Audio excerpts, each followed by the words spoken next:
That we are going through a sermon series, Deeper Roots, where we've been kind of going deeply through the letter to the Roman church and really looking at digging deep roots into our theology and our convictions so that we can bear fuller fruits of the Spirit in our lives.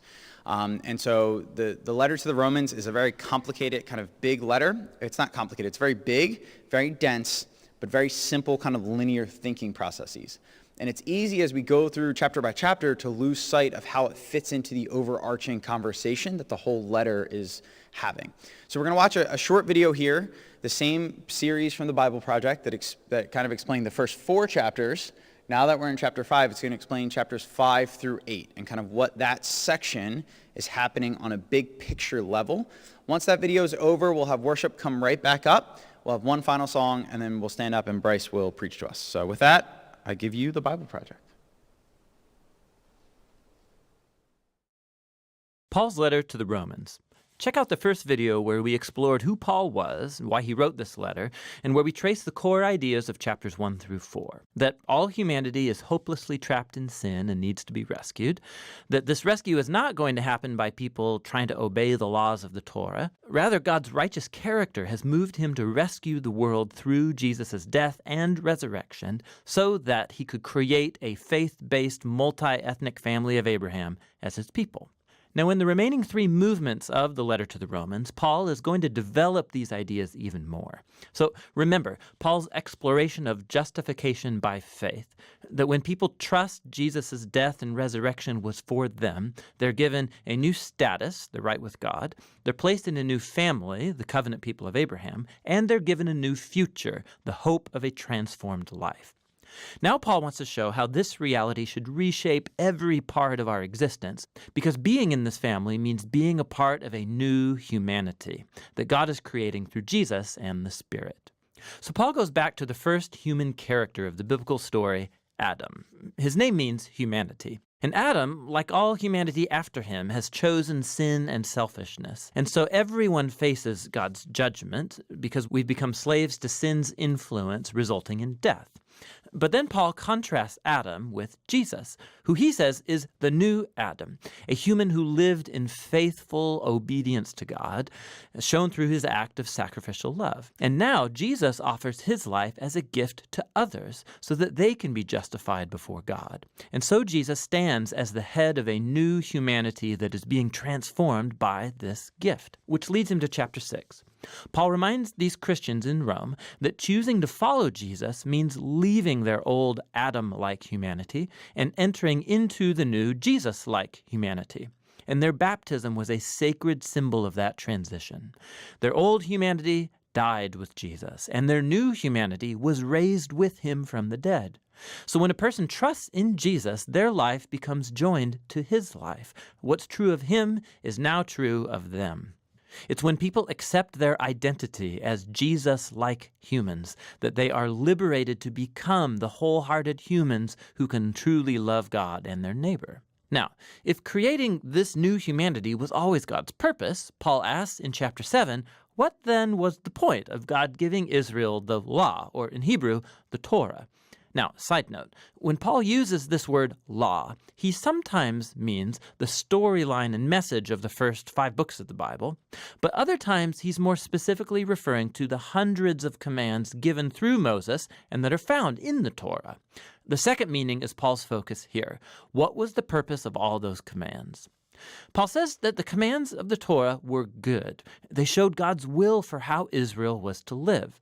But if you read the storyline of the Torah, Israel broke all those commands. The more laws Israel received, the more they replayed the sin of Adam and rebelled. So even when God gave his people specific moral rules to obey, that did not fix the problem of the sinful human heart. And so paradoxically, these rules made Israel even more guilty. But, Paul says, that paradox is the point. God's goal was to make it crystal clear that it's evil that's hijacked the human heart, and that the Torah, good as it is, could not do a thing about it. But Paul says in chapter 8, the solution has arrived in Jesus and the Spirit. And here's how. The commands of the Torah acted like a magnifying glass. It focused the problem of the human condition into one place, the people of Israel. But now Israel's representative, Jesus the Messiah, has paid for and dealt with all of that sin through his death and his resurrection. And now Jesus has released his Spirit into his new family to transform their hearts so that they can truly fulfill the call of all of the Torah's commands to love God and neighbor. And there's more. God's renewal of human beings is the first step of his larger mission to rescue and renew all of creation, making it a place where his love gets the final word. Now you can see how chapters 1 through 8 are one long flow of thought here, but it raises some other questions. If all of this was God's purpose, what is the current status then of Paul's fellow Israelites who don't acknowledge Jesus as the Messiah? How does this story fulfill God's promises to them? Well, Paul begins in chapter 9 with his own anguish over fellow Israelites who don't think Jesus is their Messiah. And it leads him to reflect on Israel in the past from the Old Testament story. And he reminds us that simply being an ethnic Israelite, a physical descendant of Abraham, never made one automatically a faithful member of the covenant family. Paul shows us how God has always selected a subset from Abraham's family to carry on the line of promise. And his point is that now that line of promise is carried on by those who follow Jesus. He reminds us that for a long time, people inside and outside Abraham's family have rejected God's will. He reminds us of the story of Israel and the golden calf and of Pharaoh's rebellion. He shows us how God was able to orchestrate events so that people's rejection of him actually accomplished his redemptive purposes.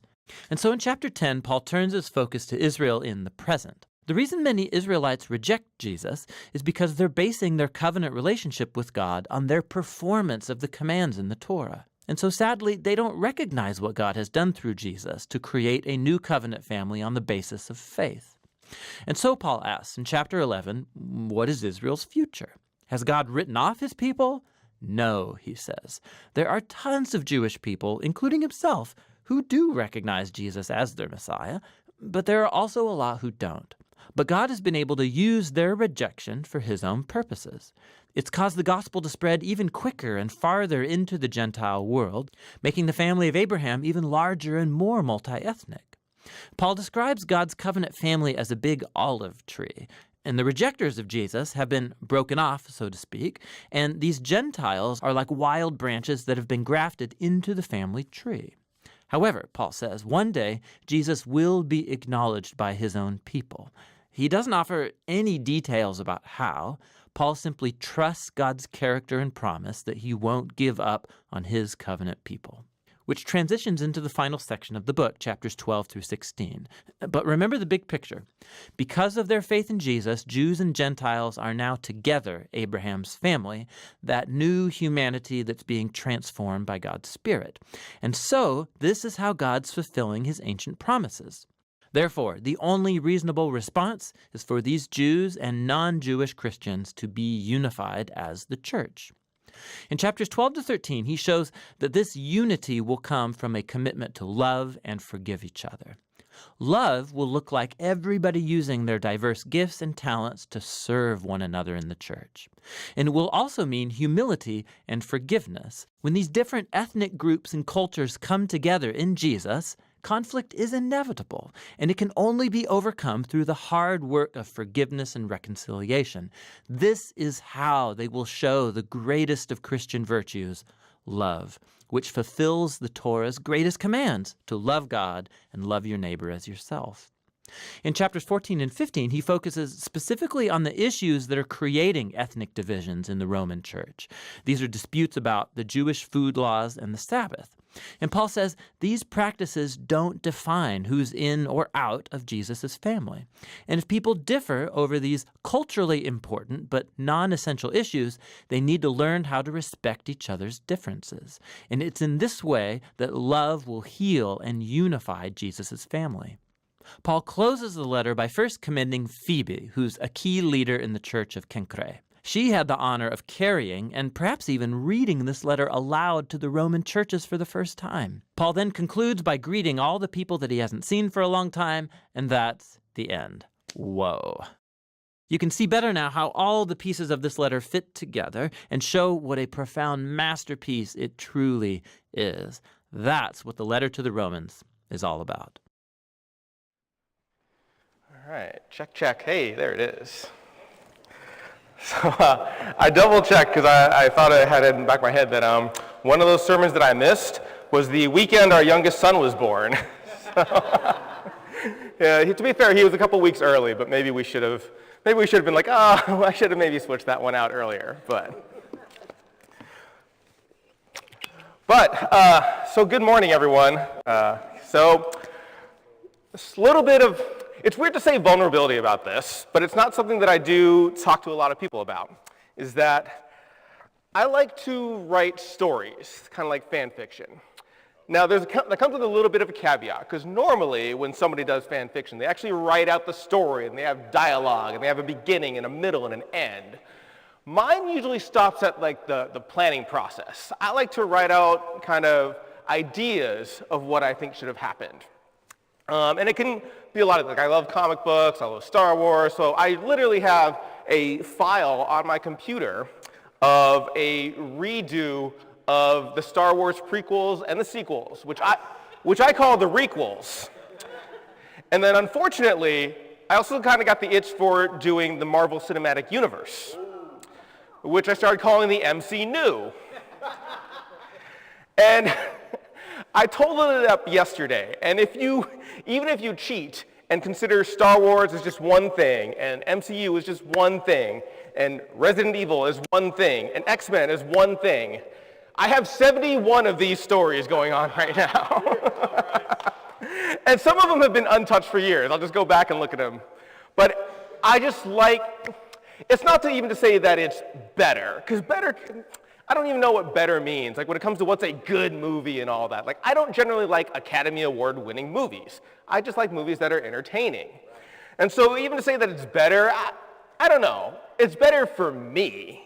But it's a very subjective better. Like for example, if you love the MCU or Star Wars as it came out, these are much worse because they're very different. But for me, I enjoy doing it. I like taking a word. I'm not overly original. Of those 72 or whatever, I have like 3 or 4 I made this up from scratch. Most of them are taking something I saw and like, I'm going to put my own little spin on it. And so I love doing that thing. It's I don't know if even relaxes is the right word, but it is an outlet for me. It's a way to kind of get my mind and creative juices flowing a little bit. And there's no goal to ever publish it or anything like that. But even in my mind, I kind of operate like, will the owner sue me over this? Even though, again, I'm not even putting it out online or anything. Like this is just for me, but I just have that in the back of my head. But it's fun for me to do. And so I like to take a story that has been written and rewrite it. Not to say anything of the original writer's work, but I make it more for me. And you think even applying that to our own lives, like who wouldn't want to go back and change a few things? Now I will say, a little caveat to that, just as a disciple, I kind of hit a point where I wouldn't change anything big, because to change anything big changes my trajectory. One of the big things is, man, I really wish I had finished college. That's a tough one for me. But there is a chance, and it's not a guarantee, I don't know how things would have worked out, but there is a chance that if I had finished college, gotten a career job, that I never would have moved to New Orleans, never would have moved to Charlotte, never would have moved to Philly, never would have met Brooke. And so there gets a point where I don't think I would change anything big. As much as I maybe didn't like something or wish it would turn out differently, that changes my path. That being said, there are a lot of little things that I would have changed throughout my life. A lot of little things, not the big ones, but the small ones. And even like before becoming a disciple, there's probably some bigger ones. I know one of the biggest things that I would have changed regardless is, so I am Japanese. I grew up in Southern California. My mom grew up in Japan. And I went to Japanese school growing up on Saturdays, and it essentially followed the regular school schedule. So I had summers off. And I hated it, because what child is going to enjoy going to school on a Saturday? Even though it was only 8 to 4, but that was 8 to 4, when I could have been watching cartoons, or sleeping, or doing anything else but going into a classroom. And so I hated it. And I forget exactly when, but sometime around 6th, 7th grade or so, my mom stopped fighting with me and just said, all right, you don't have to go anymore. And that is one of the biggest regrets of my life that I would change. Because I went from I was never fluent, but those of you that I've talked in Spanish with, I was about there at that level, where I could sort of get by, like, that I'm not a native speaker, and you kind of deal with the fact that I don't know how to conjugate and all that. But you kind of, the idea still gets across. And that's probably where I was with Japanese. I literally spent a month in Japan without any of my immediate family. I was with my mom's family, only one of whom spoke English. And I made it. I was okay. So I spoke enough Japanese, but I hated going to school on Saturdays. So I said no. And eventually, I knew less and less and less and less. And now I am a much better Spanish speaker than I am a Japanese speaker. And again, those of you who have spoken with me in Spanish, I mean, amen for trying. Maybe, more than E for effort, like B for effort. But it's definitely not fluent. There's definitely, I wouldn't be comfortable. I could never be the translator anywhere. Not going to happen. And that is one of my biggest regrets, because now I'm not able to communicate with my kids through a part of my culture. I see my mom, talk to them in Japanese, and I want to be able to continue that. And there's a couple words I know, like when we go to bed at night, we say oyasumi nasai, which is a long way of saying good night. And Kai says it now too. He says it real fast. He says oyasumi nasai, good night. But he says it. And there's a couple other words. There's a toothbrushing song that my mom taught them that we sing after they brush their teeth. And so there are things here and there. But I don't have enough time, sorry. Afterwards, you want to catch me afterwards. But kind of on that note, going forward, it's something that I wish I could do, something I would change. So there's things about our lives that we would change. And even thinking spiritually about our eternal life, what changed for us. The story of humanity starts in the Garden of Eden. I kind of skipped ahead that my title was Choose Your Own Adventure. But humanity starts in the Garden of Eden. And very quickly, at least in terms of what we read in the Bible, very quickly it takes a turn where Adam and Eve take the fruit and they eat it that they weren't supposed to eat. And everything kind of goes downhill from there. We all kind of know the basics of the story where they have the Garden of Eden. It's wonderful and amazing. And there's one tree that they're not supposed to eat from, and then they do. And they're tempted, they're deceived, they eat the fruit, and then God questions them on it. And they say that they were ashamed, they hide it. And again, it just all goes downhill. And turning over to Romans chapter 5, I'll just read, I'm actually going to condense it a little bit. I'll go from verse 11. Not only is this so, but we also boast in God through our Lord Jesus Christ, through whom we have now received reconciliation. Therefore, just as sin entered the world through one man, and death through sin, and in this way death came to all people because all sinned.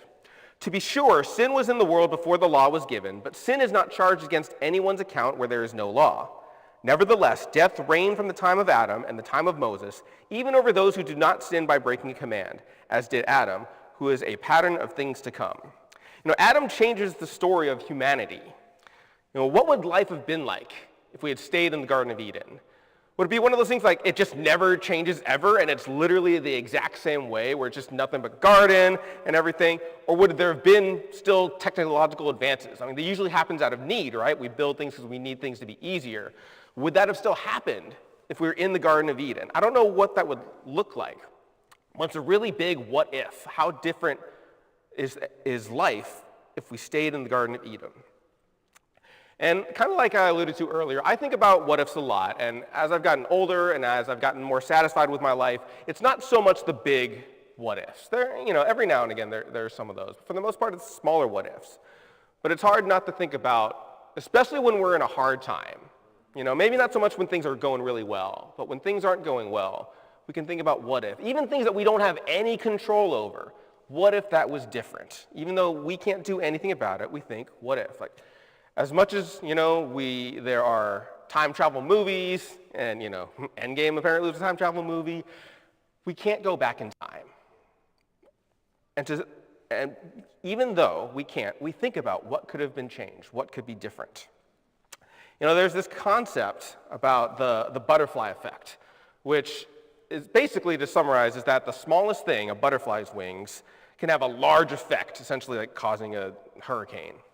And so just the idea of like a small change can have a large effect. Eating a fruit had a large effect.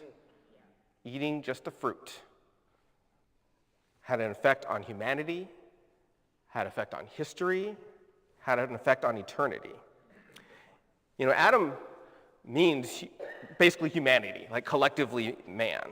Adam's representing us. And I kind of take that to be like, it's easy to sort of judge Adam, but basically any one of us would have done the same. Adam is who we are. We are humanity. And going on in chapter 5, in verse 15, but the gift is not like the trespass. For if many died by the trespass of one man, how much more did God's grace and the gift that came by the grace of the one man, Jesus Christ, overflow to the many? Nor can the gift of God be compared with the result of one man's sin. The judgment followed one sin and brought condemnation, but the gift followed many trespasses and brought justification. For if by the trespass of one man death reigned through that one man, how much more will those who receive God's abundant provision of grace and of the gift of righteousness reign in life through the one man, Jesus Christ? Consequently, just as one trespass resulted in condemnation for all people, so also one righteous act resulted in justification and life for all people. For just as through the disobedience of the one man, the many were made sinners, so also through the obedience of one man, the many will be made righteous.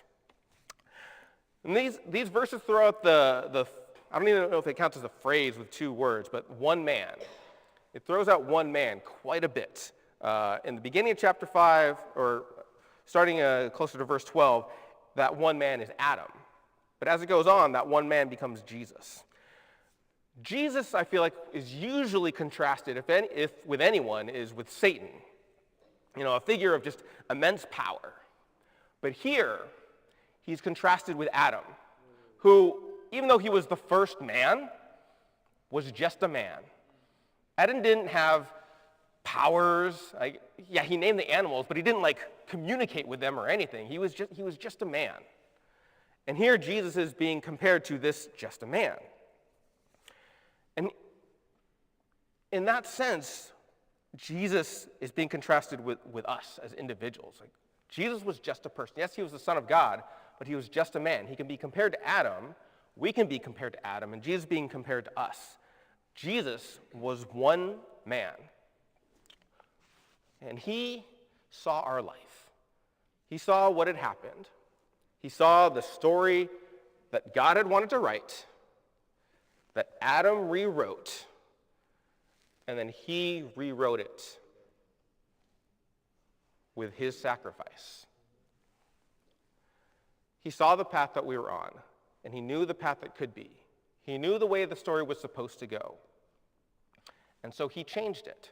He changed it from what we expected, from what we thought we knew. And just like most changes, there are going to be people that are upset with it, that don't get it. Some people will like it right away, but again, we're all different people. We have different responses. Things are very subjective. And in my case, with writing my stories, that is not necessarily the right way. It is a way. But with Jesus, that is the right way. He wrote the correct story. He has the right ending. But the thing we also need to remember with that is that he's writing the ending. The original, well, at least the ending with Adam was live a meaningless life, die, and spend eternity in darkness. Jesus' ending is live a life of meaning. Not necessarily an easy life, not necessarily a fun life, a life of meaning.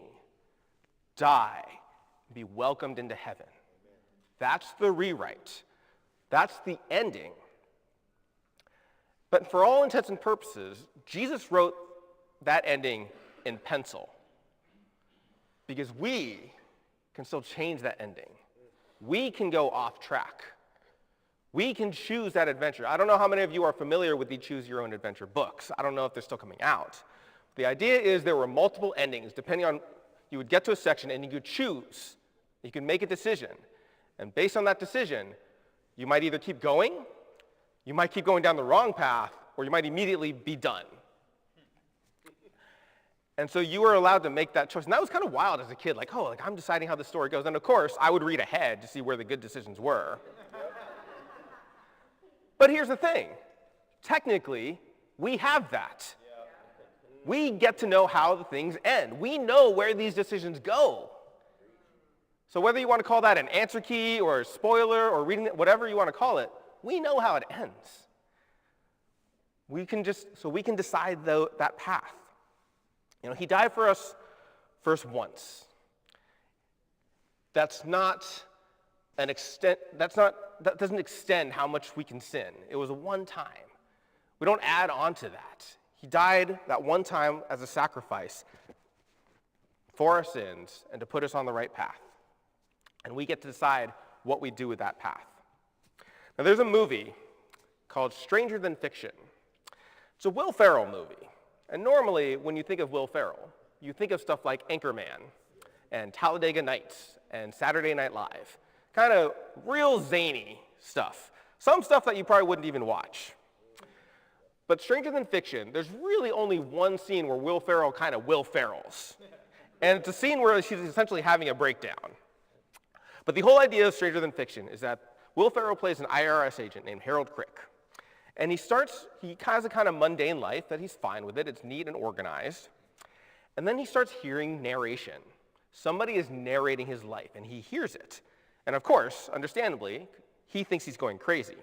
So he goes to see a psychiatrist or psychologist, who in turn sends him to a literary expert.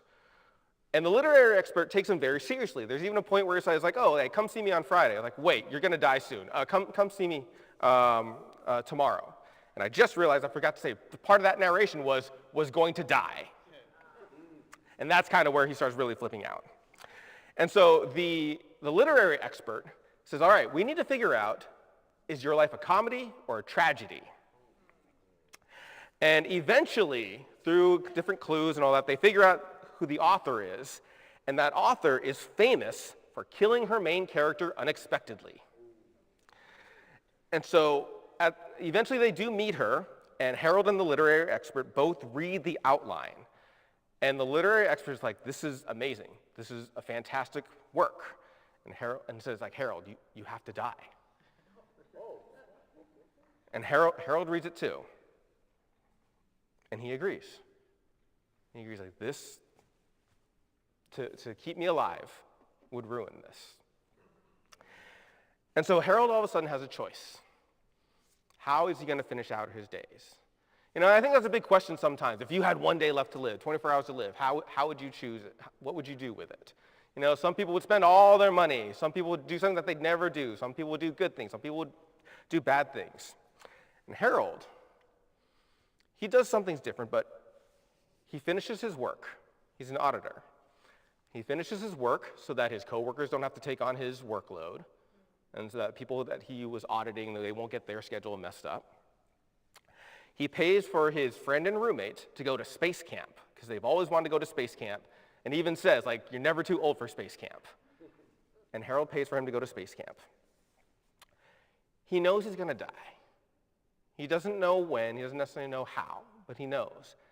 And so this is a man, with whatever time he had left, choosing to do not necessarily big, notable good, but just to live his life. He doesn't go off the rails. He doesn't get upset once he's come to that resolution. He just accepts, and he lives. Jesus has rewritten our ending, and we know what that ending is now. And we may not know, like many things in the Bible, we don't know the time and the place, but there is an ending. And it's up to us to choose how we fill up those blank pages. Because there was a plan, and it got changed. It got changed for the worse, and it got changed for the better. We have a great ending in store for us. But the work that we have is not done. We don't just get to sit in place and get to that ending. There's a life to be lived. There's work to be done. There's impact to have on others. There's other people's stories who they don't realize what's been written. They have no idea. They're just living a life, and either they think it's meaningless, or they think they're chasing after something that is meaningless and they don't realize it.